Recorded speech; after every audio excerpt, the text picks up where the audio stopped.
Bonjour à tous, nos chiens ne peuvent pas parler mais ils nous envoient des signaux pour exprimer leur douleur. Sais-tu les reconnaître? Aujourd'hui on va voir ensemble comment les identifier et quelles sont les solutions naturelles pour se sentir mieux.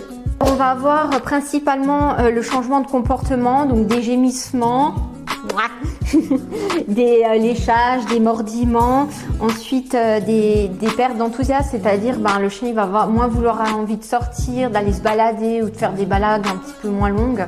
Et au niveau alimentaire aussi, donc le chien il va moins manger, il va bouder ou il va pas manger du tout. On va avoir aussi un peu le regard triste ou des allaitements, donc il va avoir une respiration un peu plus importante. Donc après bien sûr les boiteries, ça c'est une douleur qui est bien souvent la plus connue et la plus représentative aussi.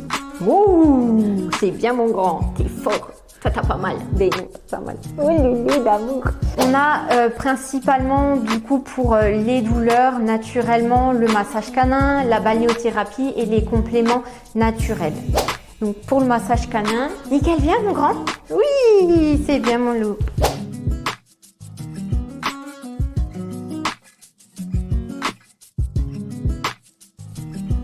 Bien aussi toujours à la nuque, il y a aussi pas mal de tension. Voilà.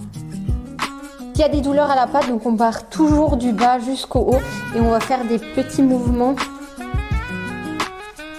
Viens, nickel. Il attend sa friandise, hein, c'est pour ça. Hein. Il a été missionné, donc toujours aussi comme ça des petits mouvements circulaires pour bien faire remonter la circulation sanguine, le sang. Voilà. Donc pour éliminer le fait de toute tension. Ou la patte. Pour les patouilles.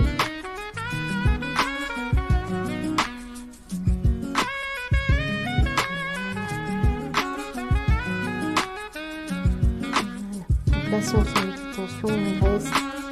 On appuie un petit peu plus. Dans la balnéothérapie, les bienfaits, ça va être déjà de l'eau chaude. L'eau chaude, elle va éliminer les tensions articulaires et musculaires. En fait, ça va permettre d'oxygéner mieux les tissus. Comment? Parce que le fait de marcher, de bouger dans l'eau, ça améliore la circulation sanguine et donc du coup une réparation au niveau musculaire. Pour les compléments alimentaires, donc déjà on peut mettre des poches de froid et de chaud, alternance chaud et froid pour enlever déjà les petites douleurs qu'ils peuvent avoir.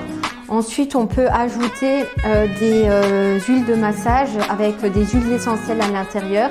Alors, il y a une vigilance toujours sur l'utilisation des huiles essentielles, donc avec précaution. Donc, c'est pour ça, demander toujours conseil à votre vétérinaire ou une ostéopathe en premier. Donc, vous pouvez utiliser de la Gualtérie couchée qui va être anti-inflammatoire, la lavande aspic, pareil, aussi anti-inflammatoire et apaisant. Donc, il va éviter aussi de stresser le chien quand il va avoir mal. Un chien, il va être plus stressé, il va être un peu plus angoissé aussi. Donc, la lavande, elle va aussi apaiser le système nerveux. Bien sûr, les huiles, l'huile d'oméga 3 qui est un anti-inflammatoire assez important, puissant. Le curcuma, pour citer une plante, donc qui est aussi anti-inflammatoire. L'arpagophytum, qui est aussi un anti-inflammatoire, et le cassis, pareil, qui est aussi un anti-inflammatoire. Donc, combiner l'un ou l'autre en même temps, ça peut être très intéressant, justement, pour ce côté anti-inflammatoire naturel, pour éviter d'abord en premier lieu des médicaments vétérinaires. Voilà, donc si vous avez des questions sur des compléments naturels ou des besoins spécifiques naturels pour votre chien, n'hésitez pas à me rencontrer au centre ou à prendre rendez-vous. À bientôt!